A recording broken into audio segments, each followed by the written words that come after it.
प्यारे बच्चों, पाठ में आए सारे कठिन शब्दों के अर्थ तो नहीं जानते होंगे, तो चलिए हम आपको बताते हैं कि आप उनको कैसे जानेंगे।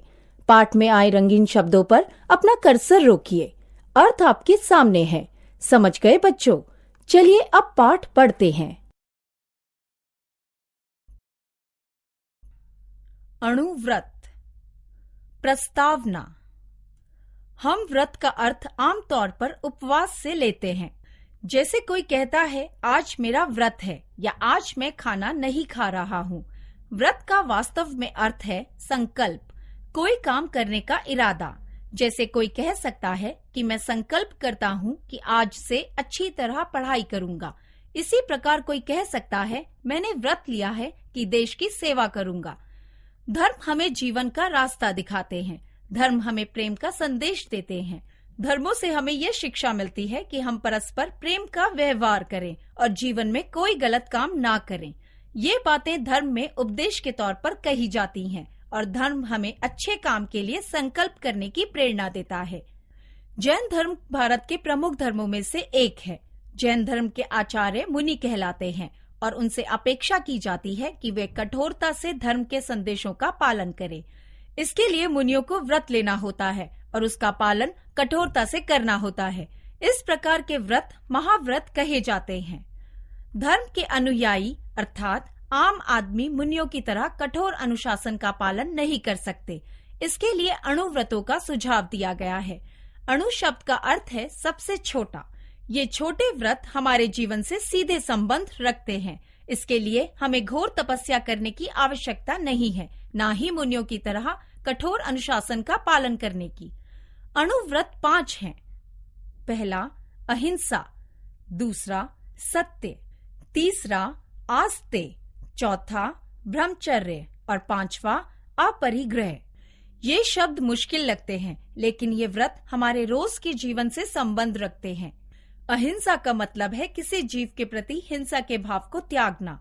हिंसा से हमारा अभिप्राय केवल मार काट से नहीं है, बल्कि किसी को दुख देने की या परेशान करने की प्रवृत्ति भी हिंसा है। बच्चों, स्त्रियों, गरीबों के साथ कठोर व्यवहार भी हिंसा है। अगर हम मन में यह निश्चय करें कि दूसरों को दुख नहीं देंगे और उनसे प्रेम से व्यवहार करेंगे, तो हम सबका जीवन शांति से भरा होगा। इस इरादे को हम अणुव्रत इसी अर्थ में कहते हैं कि यह संकल्प हमारे जीवन का अंग बन जाना चाहिए। जीवन में हर जगह लोगों के साथ व्यवहार में हम सोचें कि किसी को दुख नहीं देंगे, तो हमारा संकल्प सार्थक होगा। सत्य नाम का अणुव्रत हमें झूठ बोलने से रोकता है। सत्य का व्रत लेने वाला कहीं किसी भी संदर्भ में झूठ का सहारा नहीं लेता। आखिर लोगों को झूठ बोलने की आवश्यकता क्यों होती है?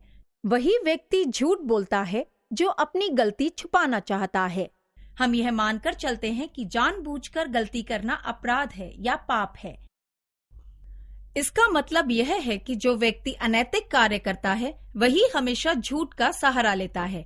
अगर हमने बिना सोचे, बिना इरादे के कोई गलती की, तो हम लोगों से क्षमा मांग सकते हैं। इस स्थिति में लोग हमें क्षमा कर देते हैं। गलती करने वालों को यह ध्यान रखना चाहिए कि वे इस गलती को ना दोहराएं। इस तरह सत्य का व्रत लेने वाला व्यक्ति दोनों स्थितियों में अपना व्यवहार सुधारेगा। कहा जाता है कि वही व्यक्ति झूठ बोलता है जो अपने को बहुत कमजोर समझता है। सच बोलने के लिए साहस चाहिए और साहस उसी व्यक्ति में होता है जिसका आचरण सही हो और शुद्ध हो। इस तरह से हम कह सकते हैं कि इस अणुव्रत का तात्पर्य केवल सच और झूठ के बोलने से नहीं है, बल्कि यह हमारे व्यक्तित्व के संदर्भ में है। स्वार्थ, ईर्ष्या, लालच, लोभ आदि मूल्य की दृष्टि से गलत आचरण है। इस संदर्भ में धर्म कहता है कि हमें संतोष करना सीखना चाहिए। अगर व्यक्ति लालच ना करे तो वह कम वेतन में भी चैन से जीवन बिता सकता है, लेकिन लालच करने वालों को कभी चैन नहीं मिल सकता, क्योंकि उसे जितना भी मिले उससे उसका लालच बढ़ता जाता है।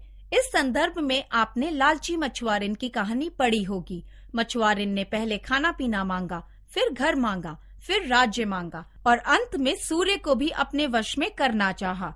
इस कहानी के माध्यम से हम यह कह सकते हैं कि लालच का कोई अंत नहीं है। जो लालच या लोभ करते हैं वे ही दूसरों की चीजें लेने या हड़पने की सोचते हैं।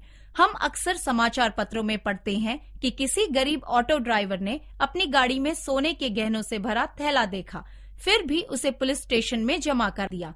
ऐसा समाचार पढ़कर हमारे मन में ऐसे लोगों के प्रति श्रद्धा का भाव जागता है।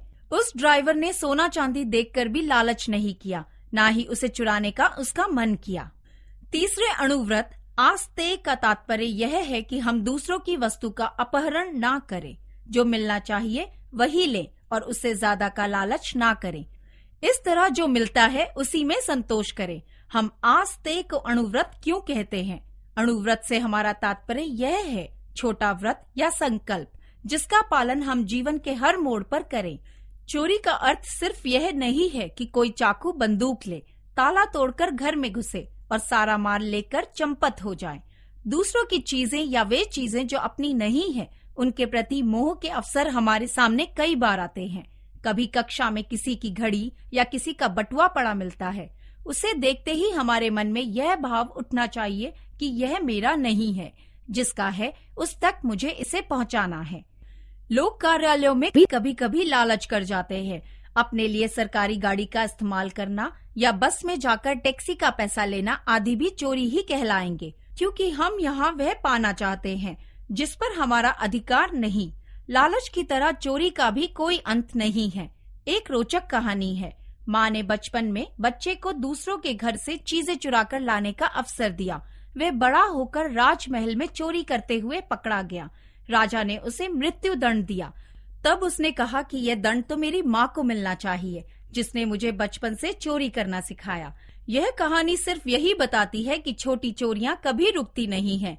इसी तरह से छोटा झूठ हमेशा बड़ा झूठ बन जाता है। इसलिए अणुव्रत हमें सिखाता है कि हम इन छोटे व्रतों को याद रखें और दिन भर इनका पालन करें, तो हम बड़ी गलती को रोक सकते हैं। ब्रह्मचर्य का तात्पर्य यह है कि व्यक्ति अपने विवाहित जीवन में सुखी रहे और दूसरी स्त्रियों के प्रति लालच का भाव ना रखे। इसे भी हम पूरे जीवन के संदर्भ में देखना चाहेंगे। यदि हम दूसरी स्त्रियों के प्रति गलत विचार ना रखें, तो हम उन्हें आदर के भाव से देखते हैं। इससे नारी के प्रति हमारा सम्मान बढ़ता है और उनकी रक्षा का भाव भी हमारे मन में आता है। लेकिन जो लोग दूसरी स्त्रियों के प्रति आकर्षित होते हैं, वे अपने कार्यों से उन्हें किसी न किसी रूप में नुकसान पहुंचाते हैं। अपरिग्रह पांचवा अणुव्रत है। परिग्रह का मतलब है जोड़ना या चीजें इकट्ठी करना। पहले लोग यही मानते थे कि उन्हें उतना ही चाहिए जितने की उन्हें जरूरत है। जरूरतें बढ़ाना आधुनिक युग की विशेषता हो गई है। लोग ज्यादा से ज्यादा कमाना चाहते हैं और कमाने की ऊंचाई को छूने के उद्देश्य से उस कमाई में से कुछ भी किसी को देना नहीं चाहते। इस संदर्भ में कबीर का यह दोहा उल्लेखनीय है। साईं इतना दीजिए जामे कुटुंब समाए, मैं भी भूखा ना रहूं साधु ना भूखा जाए। इस दोहे में कबीर यही कहना चाहते हैं कि ईश्वर से उसे ज्यादा नहीं चाहिए, अपना पेट भर जाए और घर आए मेहमान भी भूखे ना जाएं। धन जोड़ने की प्रवृत्ति के कारण समाज में अमीरों और गरीबों की खाई बढ़ती जा रही है।